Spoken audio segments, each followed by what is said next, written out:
மாணவ செல்வங்கள் அனைவருக்கும் காலை வணக்கம். இந்த வார வீடியோ நான் பார்க்க போவது சுப்பிரமணிய பாரதியார். பிறப்பு: சுப்பிரமணிய பாரதியார் அவர்கள் சின்னசாமி ஐயருக்கும் லட்சுமி அம்மாளுக்கும் மகனாக 1882ஆம் ஆண்டு தமிழ்நாட்டின் திருநெல்வேலி மாவட்டத்தில் உள்ள எட்டயபுரத்தில் பிறந்தார். அவருக்கு பெற்றோரிட்ட பெயர் சுப்பிரமணியன். அவருடைய 5வது வயதில் அவருடைய தாயார் காலமானார். இவர் இளம் வயதிலேயே தமிழில் புலமை பெற்று திகழ்ந்தார். பணியும் பங்களிப்பும்: கவிஞர், எழுத்தாளர், இதழாசிரியர் என பல துறைகளில் சிறந்து விளங்கினார். விடுதலை போராட்டத்திலும் சமூக சீர்திருத்தத்திலும் தீவிரமாக பங்களித்தார். யாமறிந்த மொழிகளிலே தமிழ் மொழி போல் இனிதாவதெங்கும் காணோம் என்ற கவிதை மூலம் தமிழ் மொழி மீதான பற்றை வெளிப்படுத்தினார். பாரதியாரின் இலக்கியப் பணி: மீசை கவிஞன் என்றும் முண்டாசு கவிஞன் என்றும் தமிழ் இலக்கியம் உலகம் போற்றும் பாரதியார் தாய்மொழியாம் தமிழ்மொழி மீது மிகுந்த பற்றுடையவராக திகழ்ந்தார். இவர் சமஸ்கிருதம், வங்காளம், இந்தி, ஆங்கிலம் போன்ற பிற மொழிகளிலும் தனி புலமை பெற்று விளங்கினார். 1912ஆம் ஆண்டு கீதையை தமிழில் மொழிபெயர்த்தார். கண்ணன் பாட்டு, குயில் பாட்டு, பாஞ்சாலி சபதம், புதிய ஆத்திச்சூடி போன்ற புகழ்பெற்ற காவியங்கள் பாரதியாரால் எழுதப்பெற்றன.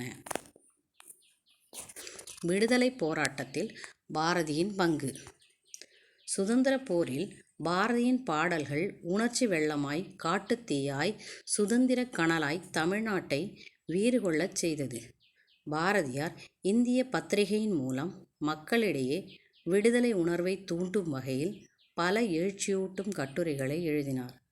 பாரதியின் எழுச்சிக்கு தமிழ்நாட்டில் பலத்த ஆதரவு பெருகுவதைக் கண்ட பிரிட்டிஷ் ஆட்சி இந்தியா பத்திரிகைக்கு தடை விதித்து அவரை கைது செய்து சிறையிலும் அடைத்தது. அது மட்டுமல்லாமல் இந்தியா விடுதலை போராட்ட காலத்தில் தேசிய உணர்வுள்ள பல்வேறு கவிதைகளை படைத்து மக்களை ஒருங்கிணைத்த காரணத்தால் பாரதி தேசிய கவியாக அனைவராலும் போற்றப்பட்டார். இவர் சுதேசமித்திரனில் உதவி ஆசிரியராக நவம்பர் 1904 முதல் ஆகஸ்ட் 1906 வரை பணியாற்றினார். ஆடுவோமே பள்ளி பாடுவோமே ஆனந்த சுதந்திரம் அடைந்துவிட்டோம் என்ற சுதந்திரம் அடைவதற்கு முன்பே தன்னுடைய சுதந்திர தாகத்தை பாட்டின் மூலம் வெளிப்படுத்தியவர் மகாகவி சுப்பிரமணிய பாரதியார். இறப்பு: 1921ஆம் ஆண்டு ஜூலை மாதம் திருவல்லிக்கேணியில் உள்ள பார்த்தசாரதி கோவிலுக்கு சென்றபோது எதிர்பாராத விதமாக அந்த கோவிலில் யானையால் தூக்கி எறியப்பட்டதால் பலத்த காயமுற்று மிகவும் நோய்வாய்ப்பட்டார். பிறகு 1921 செப்டம்பர் 11ஆம் தேதி தனது 39வது வயதில் இவ்வுலக வாழ்விலிருந்து விடுதலை பெற்றார்.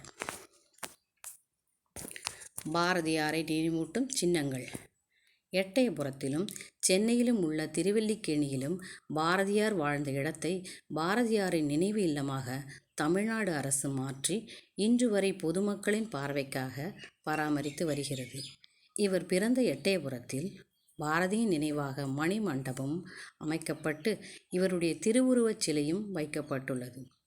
பாரதியின் வாழ்க்கை வரலாறு தொடர்பான புகைப்பட கண்காட்சியும் இவருடைய திருவுருவச் சிலையும் இவரின் நினைவை போற்றும் வகையில் அமைக்கப்பட்டுள்ளது. நன்றி குழந்தைகளே.